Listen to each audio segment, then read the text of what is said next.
Mari kita mengkaji metode penelitian bagian keempat ya, yang kita akan membicarakan tentang ruang sebagai unit analisis.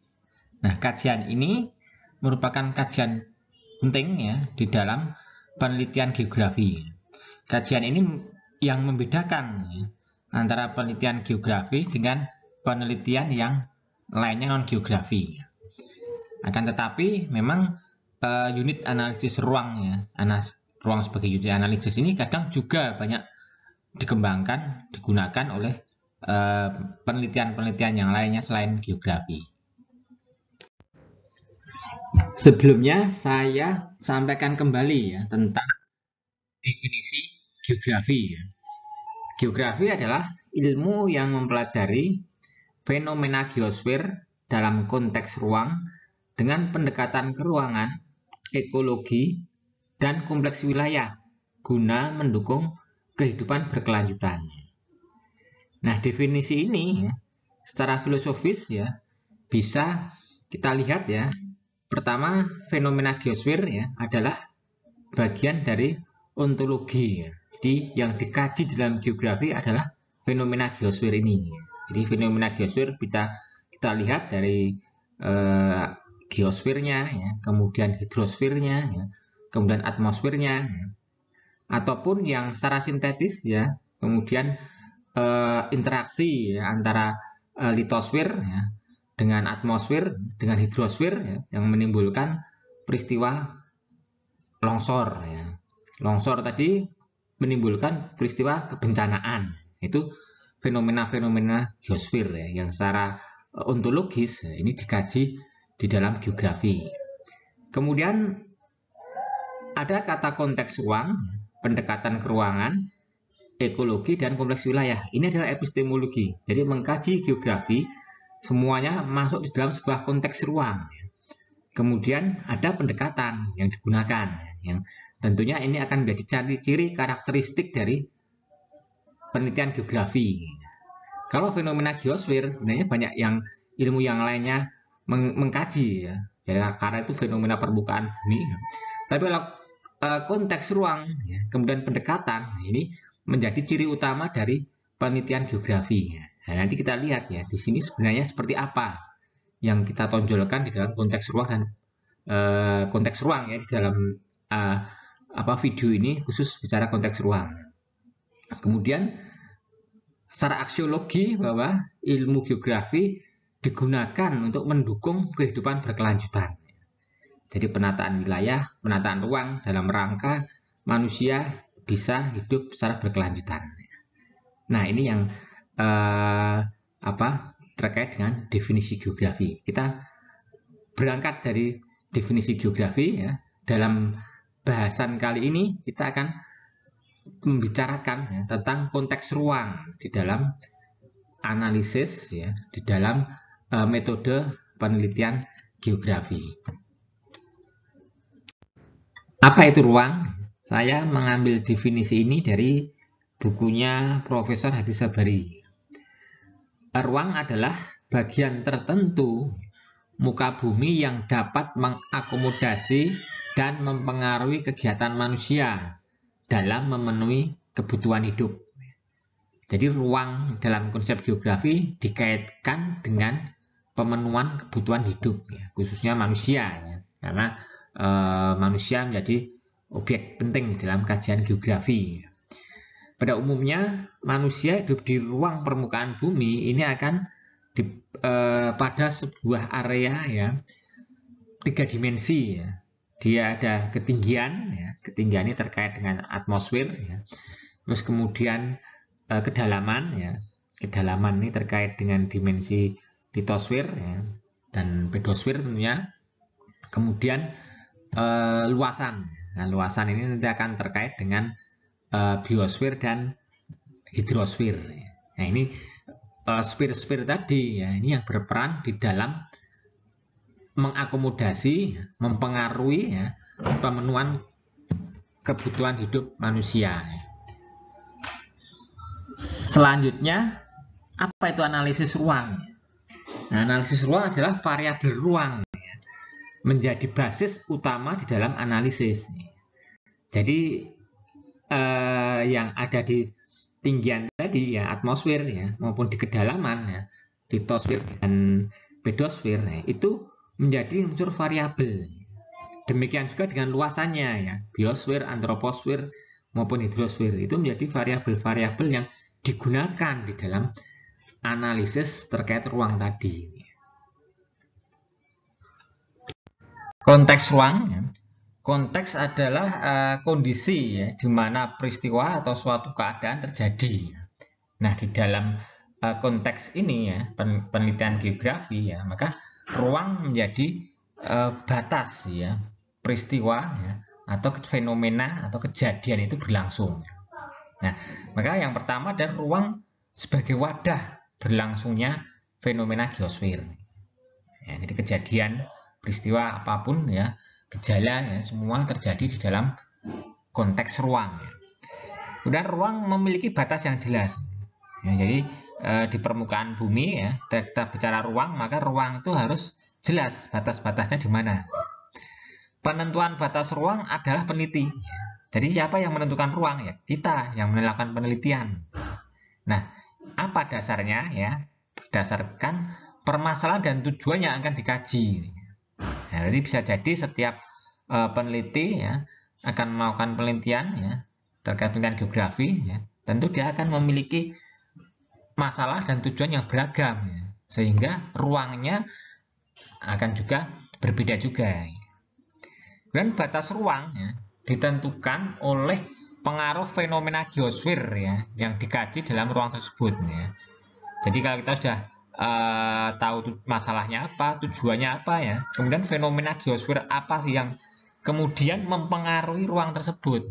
Nah, ini kemudian menjadi batas ya. Dibatasi berdasarkan fenomena geosfer yang mempengaruhi ruangnya. Kemudian fenomena geosfer ya diwujudkan dalam variabel yang mempengaruhi ruang ya, dan dipilih sesuai permasalahan dan tujuan. Ya, jadi tadi ya analisis ruang tadi ya menjadikan variabel itu ruang ya itu bagian dari variabel utama ya, variabel yang ada di dalam ruang itu menjadi hal yang utama untuk dikaji ya.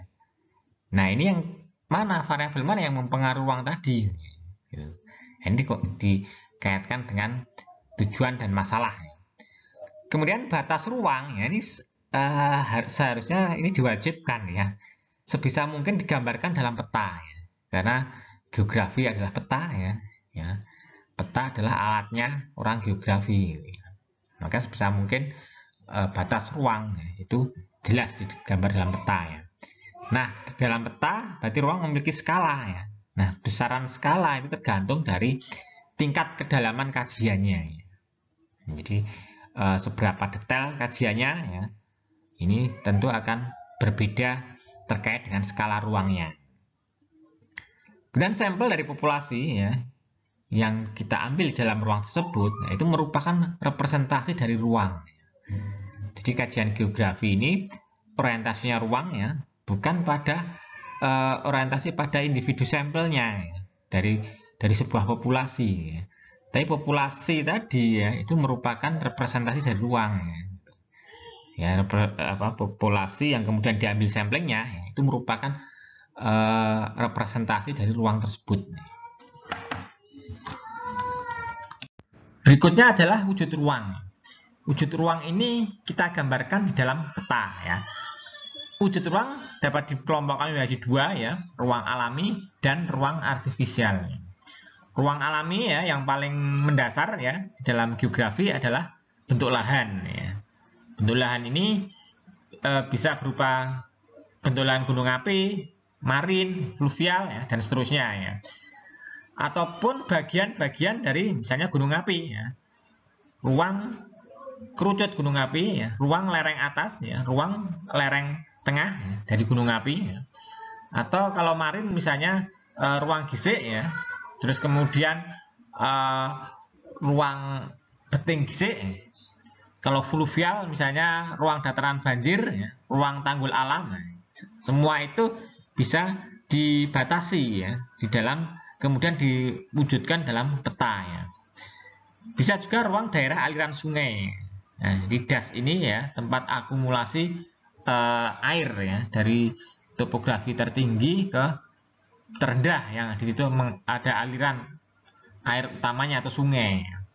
Kemudian ruang penggunaan lahan. Nah, sebenarnya ruang penggunaan lahan ini lebih ke artifisial ya, buatan manusia ya. Namun demikian penggunaan lahan ini secara alamiah ya, bisa kita lihat batas-batasnya ya secara dari bentang alamnya.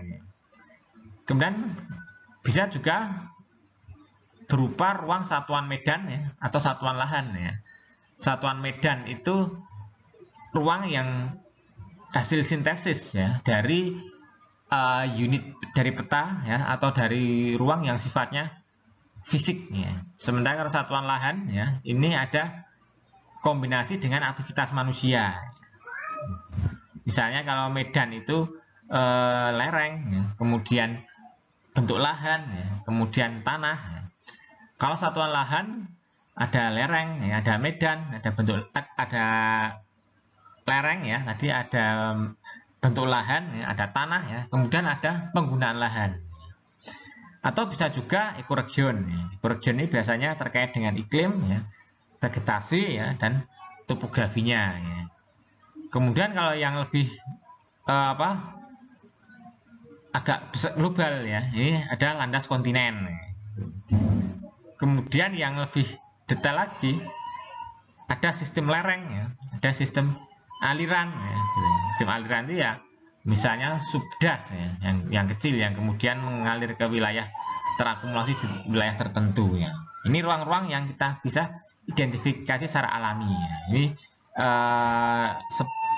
ketika mewujudkan ruang ini tentu ada proses pewilayahan ya. Jadi membuat ruang-ruang ini ya kita susun dalam bentuk peta ya. Kemudian ruang artifisial ya. Nah, ini secara umum ya yang paling sering digunakan dari ruang administrasi ya.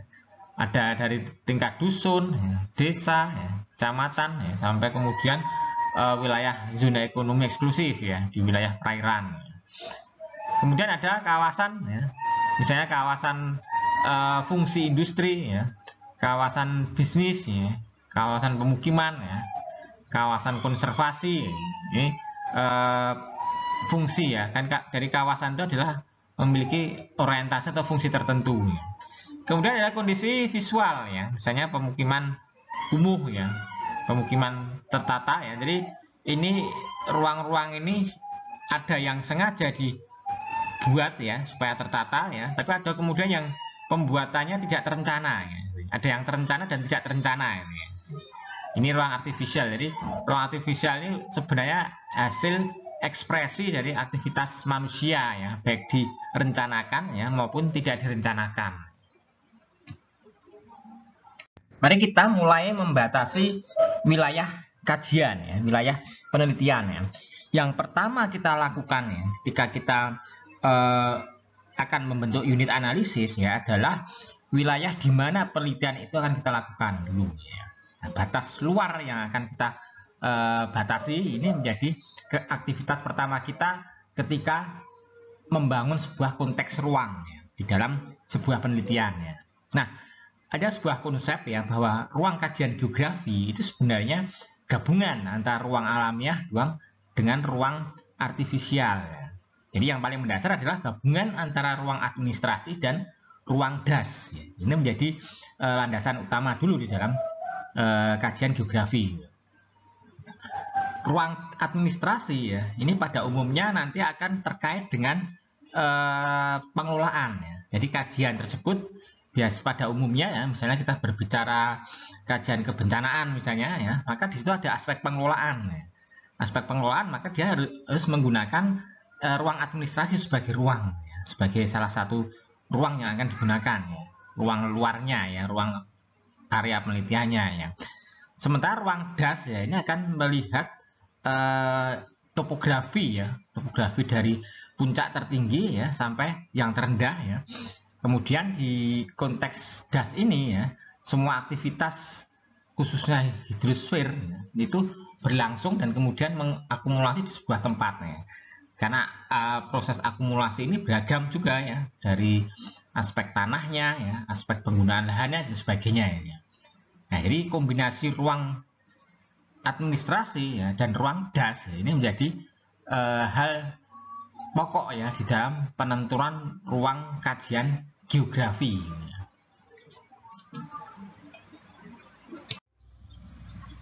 Sebagai contoh di sini ya adalah ruang administrasi yang meliputi 3 kecamatan.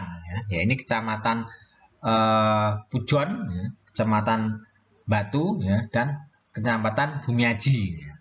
Nah, 3 kecamatan ini ya, kalau kita kaitkan dengan dasnya, ya, maka dia ada di dalam 2 das, ya, yaitu das Brantas dan das Konto. Ya. Nah, das Brantas ini adalah bagian hulu, ya, das Kontonya juga bagian hulu. Ya.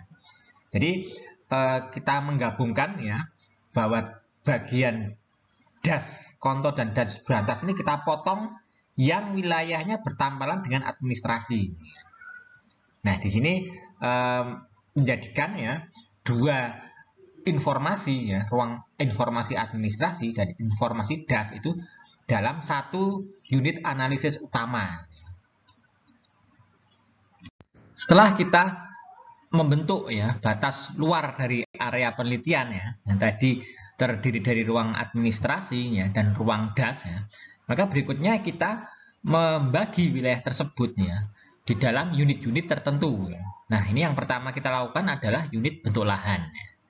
Nah, bentuk lahan ini bagi geografi ya merupakan wadah paling dasar bentuk alam ya. Jadi tempat berlangsungnya fenomena geosfer ya. Jadi, nah, di bentuk lahan inilah kalau kita ya di area wilayah yang utama tadi ya, yang batas das dan batas administrasi ya, kita menafsirkan ya, bentuk lahan yang ada di situ itu bentuk lahan apa saja.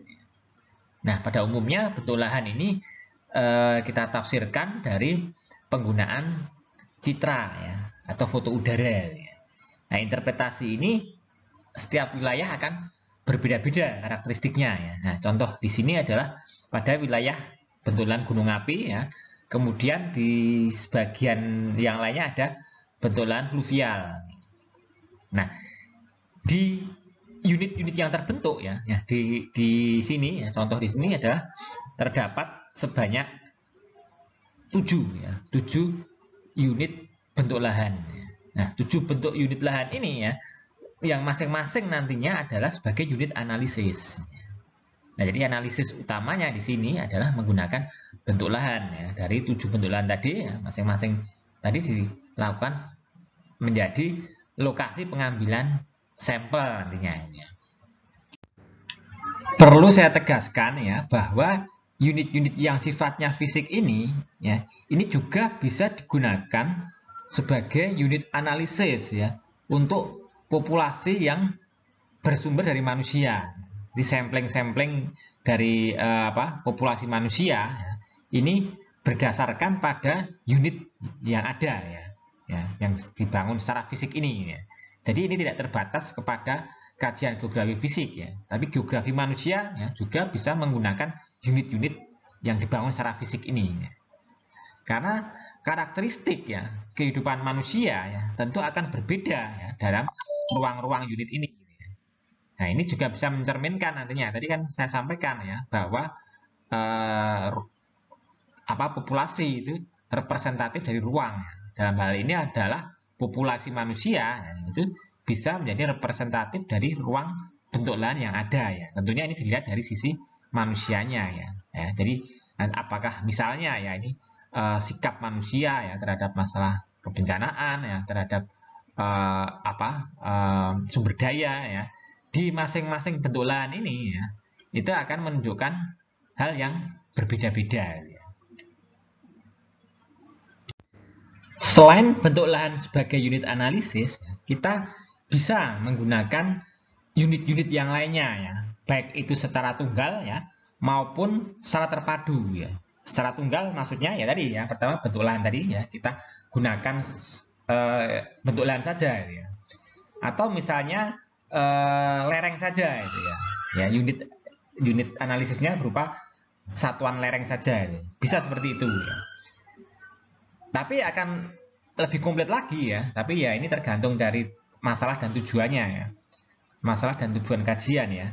Apabila semua informasi ya terkait ruang ya, ruang yang kita kaji tadi itu lengkap ya. Nah, misalnya dalam hal ini ya, kita akan membentuk satuan lahan ya. Satuan lahan itu apa ya? Ini satuan lahan sebagai unit analisis nantinya ya. Satuan lahan itu hasil sintesis ya dari beberapa informasi ya terkait ruang ya. Jadi karena ini berbicara ruang, maka semua kita wujudkan dalam bentuk peta. Nah, ada peta bentuk lahan ya, kemudian ada peta geologi ya, ada peta lereng ya, ada peta tanah ya, dan ada peta penggunaan lahan. Nah, ini kita tumpang susun, kita overlay. Jadi kalau satuan lahan ini yang unsur peta penggunaan lahan ini menjadi penentu satuan bentuk lahan ya.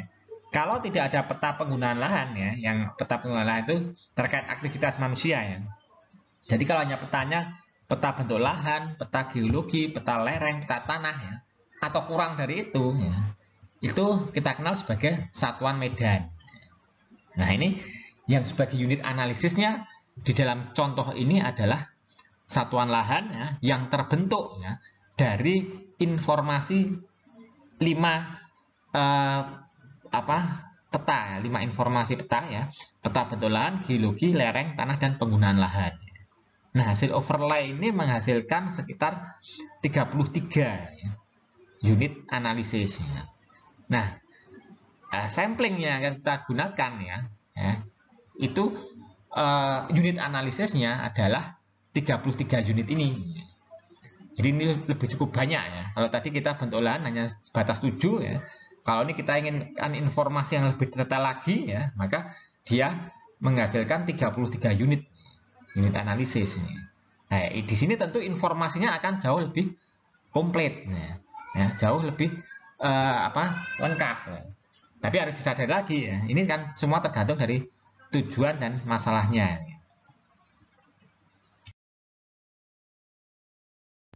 Kalau tadi kita berbicara unit analisis dalam bentuk area ya, maka berikut ini adalah unit analisis dalam bentuk titik ya. Jadi kalau kita ingat ya di kartografi ya, peta itu dapat kita lihat ya dari simbol area ya, simbol titik maupun simbol garis ya. Nah, ini di dalam pengambilan sampling juga semacam itu ya. Meskipun harus diingat kembali bahwa sebenarnya sebuah area penelitian harus ada batas luarnya yang jelas dulu ya. Jadi sebagai contoh di sini adalah das ya, misalnya peta sebuah das ya. Das ini bisa kita bagi-bagi ya di dalam wilayah hulu ya, wilayah tengah dan wilayah hilir ya. Nah, kemudian populasi maupun samplingnya ya, ini populasinya ada di seluruh area das ya, tapi kemudian samplingnya ya bisa kita pilih tadi berdasarkan kondisi terkait topografinya ya. Jadi topografi di wilayah hulu ya, tengah ya, maupun di wilayah hilirnya. Nah, bisa juga ini terkait dalam sebuah sistem ya, suatu sistem yang menerus ya, karena ada kaitan antara hulu das dengan hilir ya. Yang lainnya contohnya adalah sebuah lereng ya. Ini contoh di atas ini sebuah contoh pengambilan sampel pada sebuah lereng terkait Bukit Kars ya, Bukit Kars yang punya hubungan dengan sebuah gua ya di bagian bawah permukaan ya. Jadi di sini pengambilan samplingnya itu dari puncak permukaannya ya, puncak bukitnya ya, kemudian lereng tengahnya ya, kemudian lereng kakinya ya. Berikutnya adalah tempat transisi ya antara permukaan gua ya dengan bagian bawah permukaan gua ya. Nah, berikutnya sampel-sampel berikutnya adalah di bagian dalam gua ya, meliputi di lereng atasnya ya, kemudian lereng tengahnya, dan terakhir di lereng bawah yang bertemu dengan sungai bawah tanah. Nah, antara puncak bukit ya sampai dengan wilayah yang dekat sungai bawah tanah itu memiliki hubungan ya. Jadi hubungan sebagai aliran ya, khususnya aliran erosional ya. Jadi tidak ada aliran secara umum, tidak ada aliran, nggak ada sungainya gitu ya. Tapi ini secara erosional ini mempunyai hubungan alur ya. Nah, ini menjadi sebuah titik-titik ya pengambilan sampel ya dari kajian geografi ya. Tentu ya jangan lupa juga bahwa ini ada area wilayah yang membatasi ya. Jadi ini yang dibatasi adalah antara bukit dengan gua yang punya keterkaitan. Kalau sebelumnya tadi ya pengambilan sampel pada unit analisis dengan ruang yang saling terkait ya, jadi dari sebuah lereng atas ya, kemudian lereng tengah ke lereng bawah ya, dari sebuah das ataupun sebuah bukit ya. Berikut ini tidak ada hubungan ya antara ruang yang satu dengan ruang yang lainnya. Ini terpisah ya, suatu morfologi yang berbeda dan tidak punya kaitan ya. Ini sebagai contoh ya, ini di wilayah Kars ya, dan di yang terpengaruh ya dengan adanya proses struktural ya. Ini bisa yang satunya di wilayah plato ya, terus kemudian yang satunya ada di perbukitan karsnya ya. Nah, kemudian yang satunya perbukitan kars yang dekat dengan wilayah pantai ya, wilayah dengan wilayah pesisir ya. Nah, ini tidak ada kaitan antara satu ruang dengan ruang yang lainnya ya, tapi masing-masing ruang untuk pengambilan sampel tadi ini memiliki karakteristik yang berbeda. Ada karakteristik yang berbeda ya, tetapi secara umum ya dia adalah bentuk lahan kars. Ya. Nah ini bisa memberikan informasi ya kepada kita ya, ruang-ruang yang berbeda ya, meskipun litologinya sama-sama batuan kapur ya, bentuk lahannya sama-sama kars ya, namun demikian masing-masing memiliki karakteristik ruang yang berbeda-beda ya. Setelah saya sampaikan tadi ya wujud ruang yang sifatnya alamiah ya, tapi harus ingat ya ruang alamiah tadi bukan hanya untuk kajian geografi fisik ya, tetapi semua ruang alamiah tadi itu juga bisa digunakan untuk geografi manusia ya. Artinya populasi manusia ya, kemudian sampelnya itu bisa didasarkan pada unit-unit alami tadi. Nah berikut ini unitnya adalah artificial berupa karya manusia ya, baik yang ditata maupun tidak ditata ya. Nah ini sebagai contoh adalah wilayah perkotaan ya. Tentu pengembangan wilayah ini ya ada konsep tata kota misalnya semacam itu ya. Ya ini menghasilkan beberapa kenampakan ya. Ada kawasan industri ya yang tertata cukup bagus ya di nomor 1 itu ya. Kemudian ada kawasan pendidikan ya, di nomor 2 ya. Berarti ada penataan di mana industri, di mana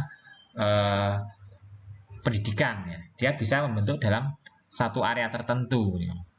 Kemudian ada pemukiman di sekitarnya. Nah, pemukiman ini kalau kita lihat bisa terbagi di dalam 3 kelompok ya. Pemukiman atas yang tertata ya di nomor 3 itu ya. Bagaimana kita bisa melihat, maksudnya pemukiman kelas atas ya. Pemukiman kelas atas ini mungkin bisa kita lihat pemukiman elit nih ya. Kita lihat dari bangunan-bangunannya yang cukup luas ya. Individu bangunannya cenderung besar ya. Kemudian juga bentuknya tertata ya. Sehingga ini menjadi katakanlah kawasan pemukiman elit ya. Sementara kalau nomor 4 adalah pemukiman kelas menengah ya. Perumahan-perumahan yang lebih area bangunannya lebih lebih kecil ya, dibandingkan yang nomor 3. Tapi dia masih tetap tertata juga ya. Nah, berikutnya yang di bawah ini ya, yang nomor 5 ya. Ini pemukiman yang tidak tertata ya. Nah, bisa jadi ini pemukiman yang bukan area perumahan ya, perumahan yang dibangun oleh pengembang, tidak ya. Ini masyarakat yang membangun ya wilayah tersebut ya dari tanah-tanah yang kosong kemudian dikuasai ya, kemudian menjadi pemukiman yang dalam kurun waktu panjang berkembang terus ya. Ya, seiring jumlah populasi yang meningkat ya, dia berkembang terus nih. Sehingga kelihatan sekali ya, ini tidak teratur ya. Pembangunan perumahannya tidak teratur. Nah, ini ya, bisa kita jadikan unit-unit ya. Jadi kita membatasi ini ya, ini membatasi bentuk menjadi sebuah unit-unit tertentu ya. Nah, unit-unit ini yang bisa juga kita gunakan sebagai unit analisis yang berbeda. Nah, tergantung dari masalah dan tujuan dari kajian itu ya. Nah, misalnya kita akan melihat ya, kalau di kawasan mungkin ini masalah terkait keadaan interaksi sosial misalnya ya. Bagaimana antara yang di pemukiman nomor 3 ya, nomor 4 dan nomor 5 ya. Tentu akan berbeda-beda ya. Nah, di sini yang dijadikan unitnya adalah kawasan ya, atau kenampakan artifisial ya, dari penataan perkotaan ya. Nah, jadi tadi ya, perilaku dalam hubungan sosial ya antara di pemukiman nomor 3 dengan nomor 5 itu saya rasa akan berbeda. Nah, sehingga perilaku tadi mencerminkan sebuah ruang yang akan berbeda. Ya, jadi ruang 3 dengan ruang 5 itu akan berbeda juga ya. Misalnya apa yang menyebabkan perbedaan ya? Kalau di ruang 3 itu kan pemukimannya cenderung tertata ya. Ya, masih ada ruang sirkulasi ya, masih ada ruang terbukanya gitu ya. Tapi kalau kemudian di kawasan pemukiman nomor 5 ini padat ya.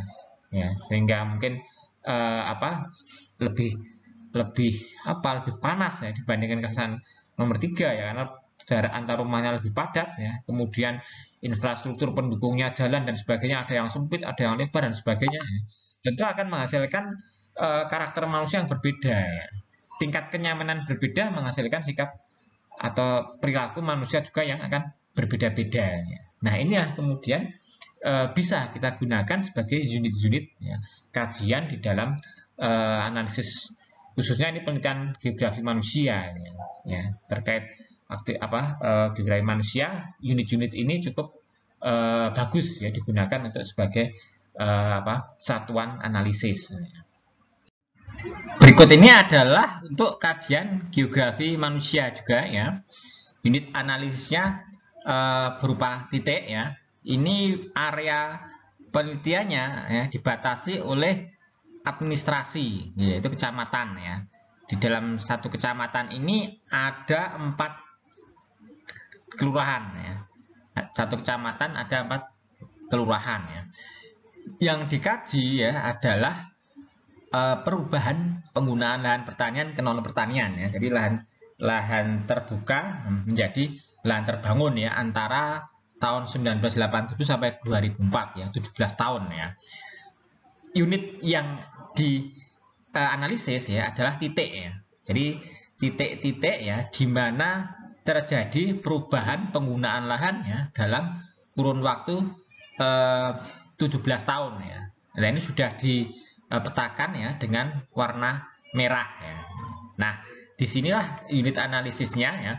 Kita lihat ya, sebarannya di wilayah ya, administrasi mana ya, di desa mana yang paling banyak terjadi ada warna merah tadi ya.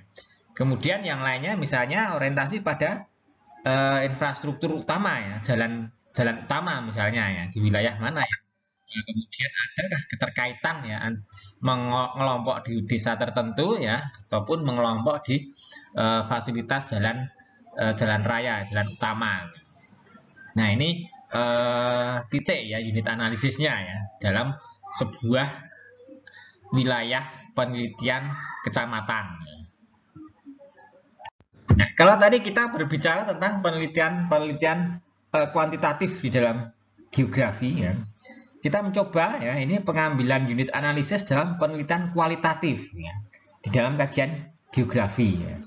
Tentu di sini akan tetap berbicara tentang ruang ya, ruangnya mana gitu ya.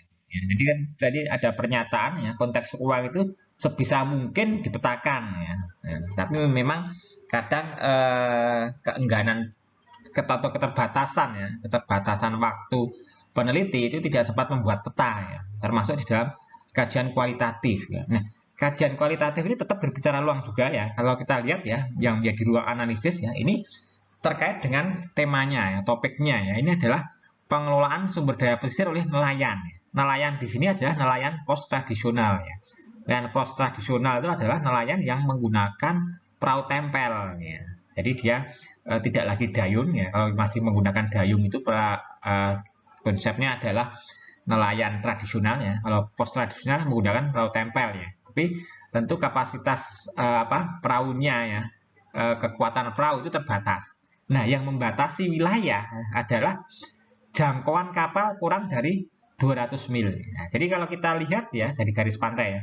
Ini kalau kita lihat ini sudah membentuk ruang sebenarnya ya.